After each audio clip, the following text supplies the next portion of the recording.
Look, my situation with Kanye West is simple. I don't have a situation with Kanye West. Kanye West is in a whole different bracket of making records, doing everything he needs to do. I mean, I get a lot of people that send me emails and ask me about Kanye West. Well, you and Kanye are both from Chicago. So that people make that reference as if someone's in Chicago and you're in Chicago, you must have known them. Kanye West is younger than me. Kanye West was more with my cousin's age in his group. And my cousin them actually knew the people who actually met Kanye West. Kanye West wasn't a big factor here in Chicago, then he branched out to become great. He was a nobody. Period. You know, to say No ID was his mentor and No ID took him under his wing and everything, the truth of the matter is No ID didn't even know who the hell this guy was that was giving him props. That's the truth. There was three guys that he trained that we know. A guy that worked with Mobb Deep called SC, a guy named Dirge, and another guy named Sperm. Those three DJs, SC is the only one I know of because he was working with Mobb Deep, and he actually did that whole Mobb Deep double CD that came out independently, and also he did produce this track that's on Diddy's last album. That's the guy that Kanye know, and he cuts records up better than Kanye. So as a producer and somebody who making records and beats and tracks, Kanye West might have learned from No ID, but nobody remembers him. None of those three. And these are the main guys that knew No ID, knew Dion. None of these guys knew who Kanye West was. Never met him. Didn't see him. Nothing. He was just a guy that was there who was impressed by these guys. So, in actuality, geographically, he did live close to me, even though he was in Chicago. We're all down different versions of 95th Street. He's towards the Evergreen Plaza. I'm towards more east. So I'm east of 95th. He is west of 95th. But we do go to the Evergreen Plaza, which is now called the Plaza. But back in those days, where Kanye was growing up, it was all whites in Evergreen. There was like no blacks in Evergreen. Wasn't heard of. Once the blacks started moving in the neighborhood, the whites eventually moved out. And then they started naming it the Ever Black Plaza.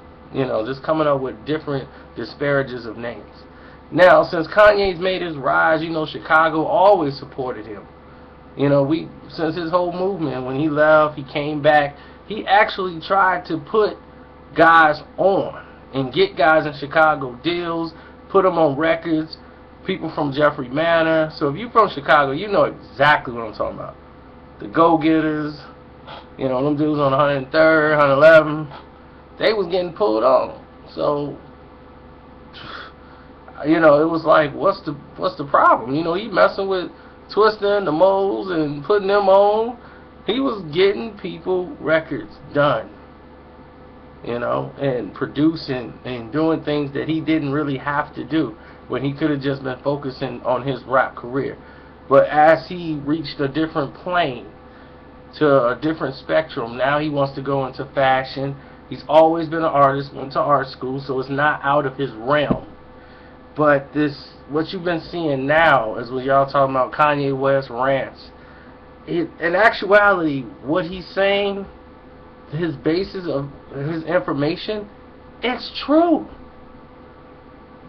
I mean, that's the part that I try to get to explain to certain people. I see how Arsenio Hall can get upset and say, oh, well, you know, how could you call yourself a slave, you know, compared to these? But you're looking at it from a small term, just saying like because they were beaten and forced to do something, that's slavery. Here, you're being forced without being forced. If you don't work, you're gonna starve. So it's like, I gotta take this crap of a job, or it's not what I want, it's not what I deserve. I'm being discriminated against every day that I'm there. Here they're hiring people based off gender, based off everything racial, and you can't do anything about it. If you complain, you're fired, and you can't complain because you can't afford to complain. You know, we've seen it at every level. I've seen it every level. And when the economic crunch came down, they circled the wagons. And then when they said middle class got destroyed, no, minority middle class got destroyed. Not white America middle class. Those jobs that they had that they were letting the good minority families have who was middle wage, middle level, that's destroyed. You're either rich or poor. You're either well off with 2-family income or you're poor. That's it. The middle income family, black family, are now going into debt. Because now they're all losing their jobs and they don't know why. And this is the largest gap. And you can go look it up. Go into Money Magazine. Go into Black Enterprise. Look it up. This is the largest gap in the country's history between blacks and white America as far as wages. In the country's history of wages. Now, you telling me those stats are made up? No. Now, back to Kanye West. When he was making these points, and I'm not defending Kanye West because Kanye West is a complete a-hole.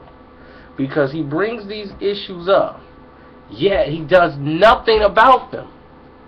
You see, everything is revolved around Kanye West. Nelson Mandela dies. Oh, I'm going to be the next. I'm going to be looked at one day as the next Mandela. You know, don't tell me that because you don't have the information.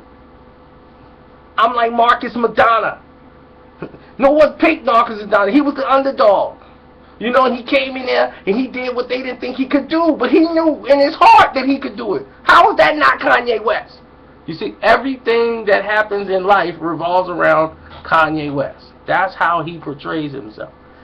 He's got to be the entity that everything exists around. No rappers were dying when he came in the game, but now they're not dying. Why? Because Kanye West came in around. So because of Kanye West, rappers are not dying. You see, that's the kind of mentality and narcissistic behavior that he portrays. You know, it's like an elitist status. You know, he's got to have that in order to feel like he's important. And all the issues that's going around in the world with Chicago, and he's saying all this stuff, it's true, but he's not doing anything about it because he swirls that into one big ball of corporations and forget them because he's mad he's being shut out by larger corporations into fashion where he wants to go, which has nothing to do with the struggle that's going on in the inner city. Nobody's killing people for Air Jordans. Okay, even though that's crazy.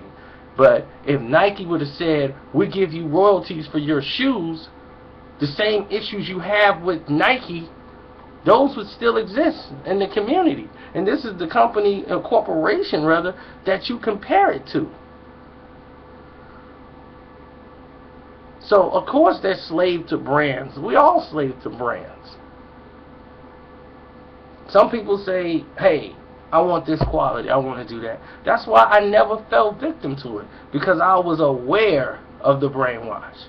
Some people are divergent to these things and they can see them, and the rest of the world don't. And some see it and just choose to ignore it. I see it and choose if this is something you're going to partake in or you're not. The problem in the inner city is simple. It's a simple problem that happened. And it can't get fixed unless you start fixing the economy and try to develop jobs. If not, you cannot go and tell a 17, 18, 20-year-old, 23-year-old, 25, 26-year-old that he has options. Don't go sell drugs. And you're not going to provide an option for them. You're not going to help with programs. You're not going to try to come up with outreach programs. I don't live in the city of Chicago anymore. I'm out here in the suburbanized area, and they have community groups. They got internet cafes. They have all these different options for these kids to do.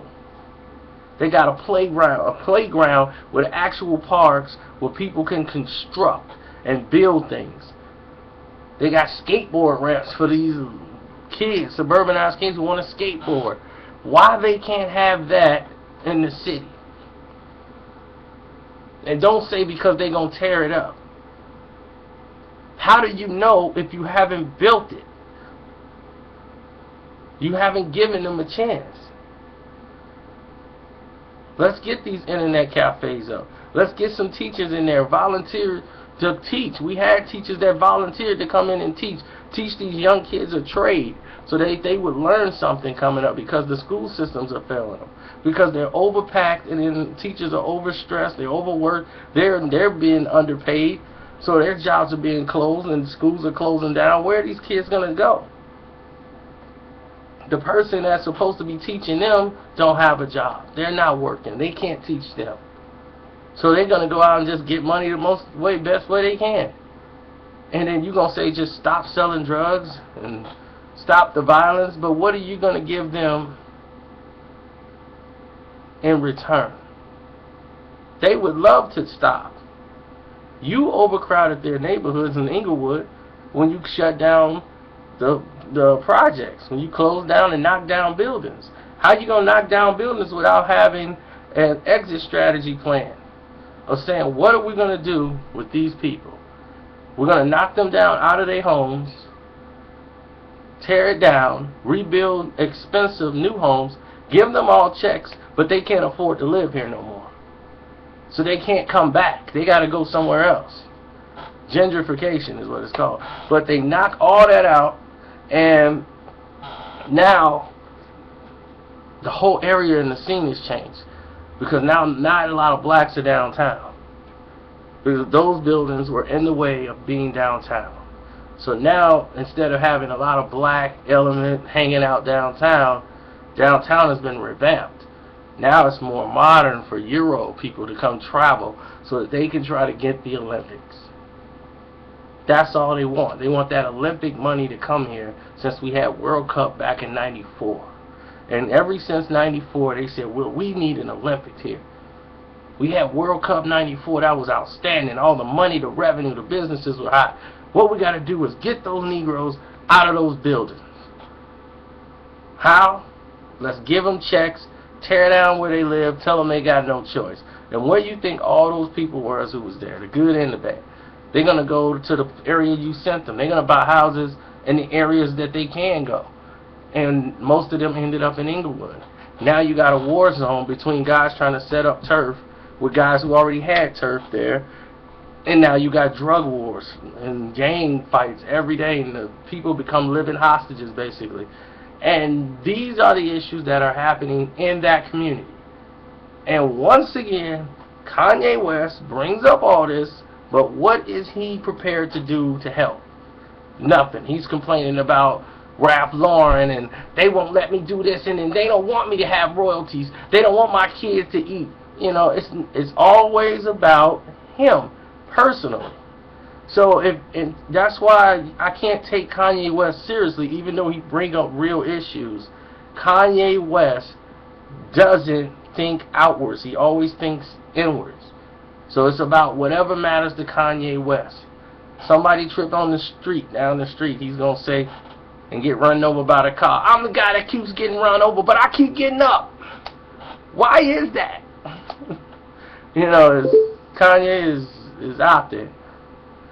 But I wasted too much time on Kanye West. But I hope this addressed all your questions. I'm out.